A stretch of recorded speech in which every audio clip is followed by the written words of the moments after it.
Hello, I'm Howard Beatty. In this presentation, I'd like to share some of what I've learned through personal experience in my over 25 plus years as a certified hypnotherapist and energy healing practitioner. I've had the following questions. What is my soul? And what is my higher self? And are they different? And what are the components of my own energy field? And finally, how is it possible that I can review my own past life experiences? In addition to my own experiences with my hypnotic regression and energy healing clients, my perspective has incorporated information I've received from selective books I've read and absorbed, from spiritual and energetic workshops I've personally participated in, and many conversations and discussions I've had with other wise people, including many non-physical spiritual mentors and higher dimensional guides.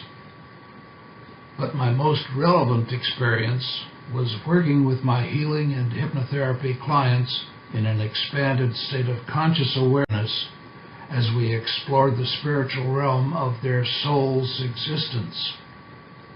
Much of this experience has been separately documented in the books I've authored, which are all available at Amazon.com, as well as several videos on YouTube. And now, on to the presentation. Once upon a time, a great consciousness awakened upon the emptiness. As this consciousness stirred and moved, it became aware of itself as an eternal, infinite power and force of love and oneness. With its expanding awareness, it also became aware of the idea that it was alone. And this aloneness instantly created the need to share this love, to share itself with another. And this desire to share its love became a reflection of its own energies, the dual complementary aspects of itself, allowing it to know both the giving and receiving of love. This great consciousness then desired to create an infinite number of other consciousnesses in its own likeness, so that it could also share this infinite love with them, and to learn through their experiences what itself is. And through this never-ending learning, to continually grow and evolve into something much greater than just itself. Expanding its consciousness into the void, Creator thought of a spiritual realm in which it could safely explore, grow, and learn about the reciprocal energies and vibrations of giving and receiving love, of creating peace and harmony. In Creator's infinite wisdom, this spiritual area would be governed by several universal laws, including the law of attraction, the law of oneness, the law of balance, and the law of cause and effect, sometimes called the law of karma. This states that you must experience whatever you create.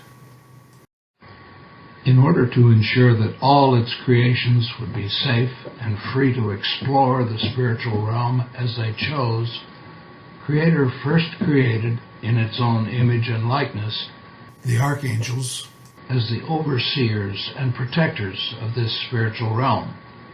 Each of the 12 archangels was imbued with the masculine qualities of its projecting energies of love, as well as the feminine qualities of receiving and nurturing the energies of love. It's also important to note here that the non-physical spiritual realm, the archangels, being conscious, energetic, and formless manifestations of Creator, they're not farther away from Creator, but are of a vibration somewhat lower in frequency than that of Creator. Distance can be measured only in the physical realm, but in the spiritual realm, all consciousnesses are in instant communication with each other and are energetically able to share their experience with Creator and with each other. Creator then manifested all the angels and their assistants who would always be available to assist and guide other created beings as necessary. When the spiritual realm was properly prepared, Creator began to continually manifest an infinite number of individual eternal consciousnesses, the souls who would explore the created realms. These explorer souls were also created in the energetic image of their Creator, a bit lower in energy than the angels and archangels, and are aware of their own eternal energetic connection with Creator. Their mission and purpose was to move into and experience all of creation and share their knowledge and experiences, and, in accordance with the law of one, Creator could also experience what the explorer souls had experienced. The explorer souls were given many of the qualities of Creator, including the free will and ability to manifest their own creations without judgment or punishment. For Creator to give them free will and then judge them or punish them for whatever they chose to do would make no sense at all, and will also be against its own gift of free will. So by giving each of its creations this gift of free will without judgment, Creator ensured that each consciousness would instantly understand if they had brought harm or discord to another being, and would be individually responsible to remedy the situation in order to restore balance and harmony.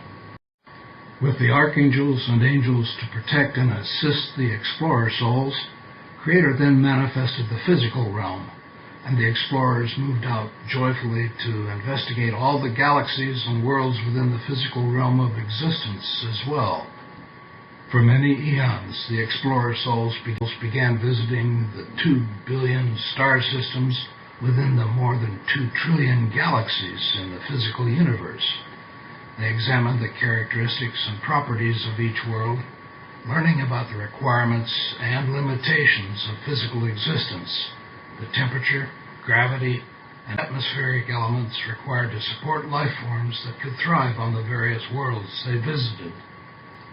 Eventually, to advance their understanding of physical life, the more advanced explorer souls began seeding life in a wide variety of living physical life forms in and on the many planets and worlds they visited, including the Milky Way galaxy, highlighted here as the MWG.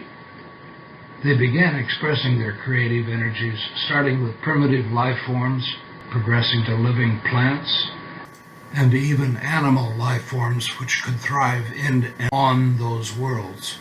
As some of these beings grew and evolved further, some became sentient while maintaining their own conscious connection with Creator, and this allowed instant telepathic communication about these worlds with Creator and with other sentient beings.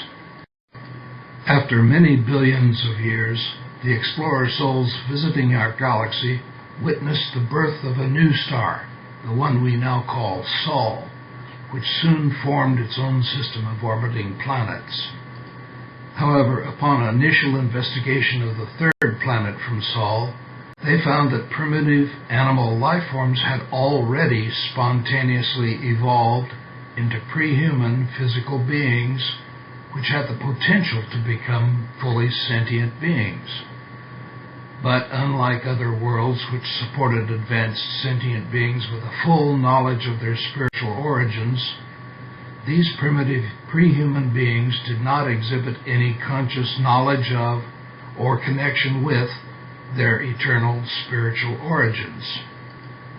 So a galactic council, composed of highly evolved beings representing several civilizations within the Milky Way galaxy, this council collectively proposed that Earth and its pre-humans would be monitored as a living experiment to see if these pre-human beings could, on their own, eventually evolve into full sentience with a conscious connection with their own explorer soul self, the higher spiritual realm, and with Creator. Since this has never happened before in this universe, this experiment has been very closely monitored by many beings from within the Milky Way galaxy, and other galaxies as well. Therefore, to ensure that the nascent human beings could develop on their own, the spiritual mentors of this experiment placed an energetic barrier around the human nervous system at birth that would prevent the evolving pre-humans from remembering their spiritual origin and heritage. This energetic barrier is sometimes called the veil of forgetting. The evolving human conscious memory would be limited to what it experienced through only its 5 physical senses: sight, hearing, touch, taste, and smelling. Now let's examine the human being to understand the incarnation process of the soul a little deeper, and how it uses the nervous system of the human body to establish this higher connection. Each human being is an energetic field composed of 5 layers or levels of increasing energy and frequency, the first of which is the physical energy body. We can easily interact with the physical energy body that we can see, hear, touch, smell, and taste. It's also relatively easy to learn how to feel the etheric energy body with our hands and fingers. The etheric energy body is an energetic blueprint for the physical energy body, and it provides the energetic structure and pattern that forms the foundation for every cell, tissue, and organ in the physical energy body. The emotional energy body holds the frequencies and vibrations of all the emotions and feelings that are a part of your life, and those who are able to sense or become aware of the emotional energies of others are called empaths. Empaths usually have a very difficult time in crowds because there's so many people full of hate and anger, and an empath can actually physically feel the emotions and feelings of others. The mental energy body is composed of all the vibrations and patterns of every idea, thought, or concept that you've come to believe are true as a result of your own experiences. Sometimes identical twins or 2 people in a close relationship can read or just know the other's thoughts to a limited degree, like knowing who's calling when the phone rings. And the spiritual energy body is an energetic repository of all events that you've ever experienced, words that you've said, or things that you've ever done, both as a free, unembodied soul and as an incarnated physical being in all your lifetimes, including your current lifetime. However, the veil of forgetting normally prevents one from accessing their past lifetime experiences on Earth, as well as their spiritual memories throughout their entire soul's existence, including any prior incarnation experiences on other worlds. Now let's examine the physical incarnation process of the soul and how it uses the nervous system of the human body to establish a connection that some are consciously aware of. The explorer soul is an unembodied, sentient consciousness, a vibration of energy, motion, and frequency that was manifested in the spiritual realm by Creator. Having been made in the image of its Creator, it's a fully conscious entity, a powerful, energetic force with free will and the ability to explore and create what it chooses. However, if the entire soul energy would attempt to occupy the human spiritual energy body, it would literally overload the human body's nervous system to the point that it would be like blowing a fuse or plugging a 110-volt lamp into a socket with 900 volts.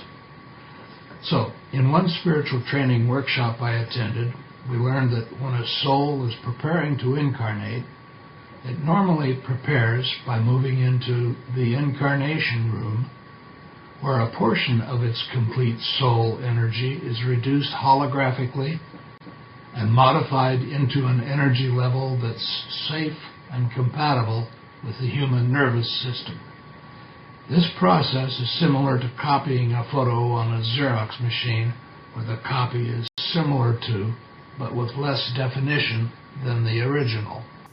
And we call this aligned portion of the soul the higher self, represented here as the HS. This holographic copy of a portion of the explorer soul's energy, what we call the higher self, is then introduced into the human energy system, usually during the latter half of a woman's period of gestation within her womb. And the higher self brings with it the memory patterns of its own spiritual experiences to complement the physical memories and energy patterns that will be experienced during its lifetime. To illustrate this process of holographic reproduction, here's a picture of me in a high-resolution photograph and a copy of the same picture at a much lower resolution. My identity and general form can still be seen in the copy, but without the clarity and detail of the original. Another example would be to imagine that you're listening to a huge organ and you hear its resounding chords.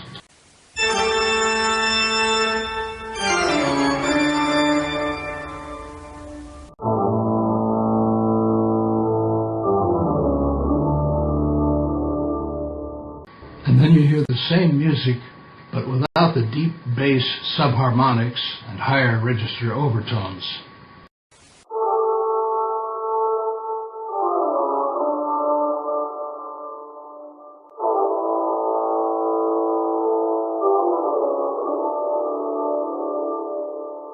The theme and melody are still apparent, but without the resonating bass subharmonics and the overtones of the higher octaves.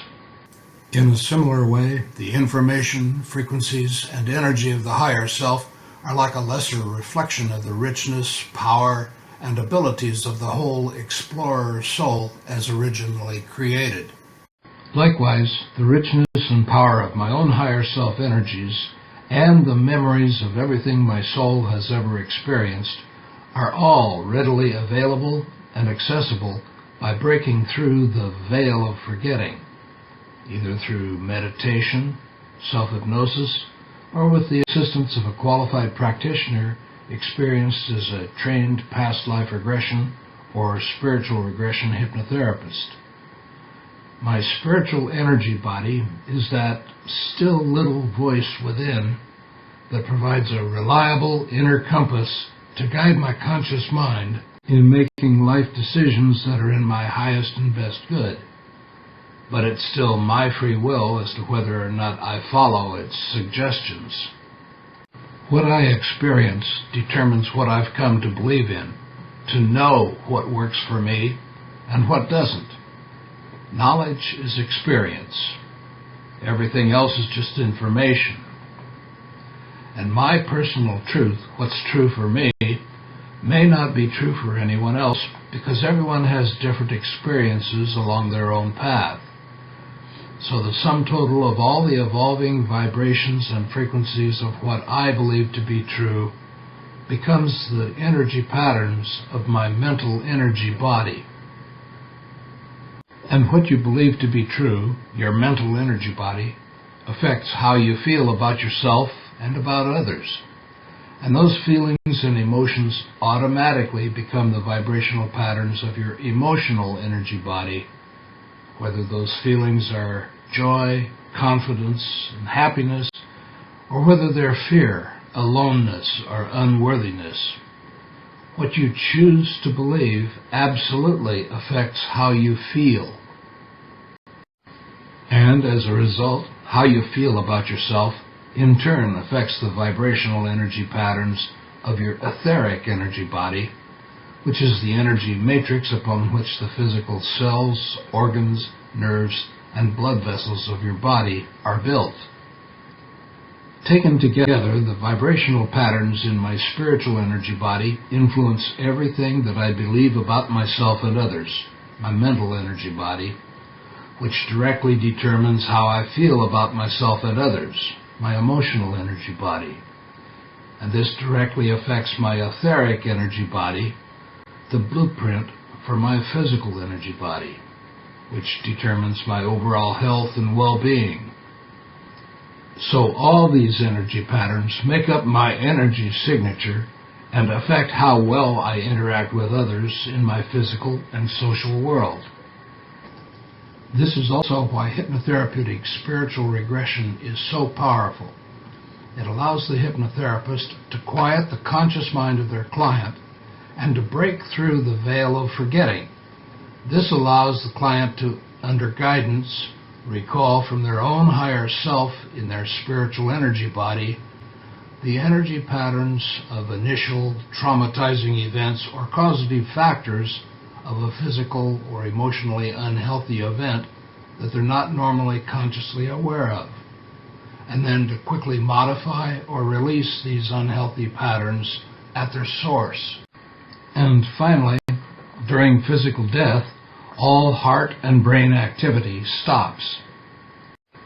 The etheric energy body quickly dissolves, dissipates, and is reabsorbed into the earth energies, and the emotional and mental energy bodies simply cease to function without a physical body to sustain them. And the higher self portion of the spiritual energy body withdraws and returns to the spiritual realm, where it returns to its original energetic status.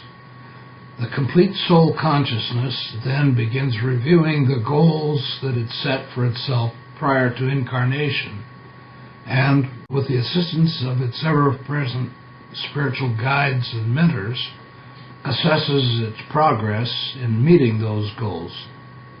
There's also a happy opportunity to meet with other members of its own soul group and to make plans for the goals and objectives it will choose to accomplish during its next incarnation, including any contracts with other beings in its soul group needed to obtain those objectives.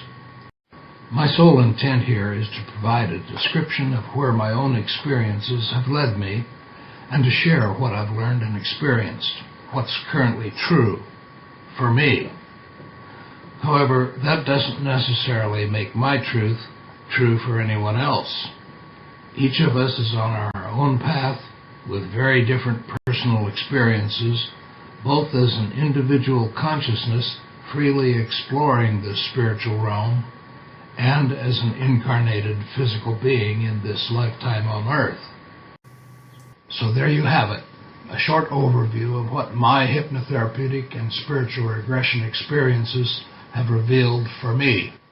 So if some of this resonates with you, if it feels right for you, then take that with you and discard the rest for now. And love and light to you always, wherever you are in your own search for your own truth.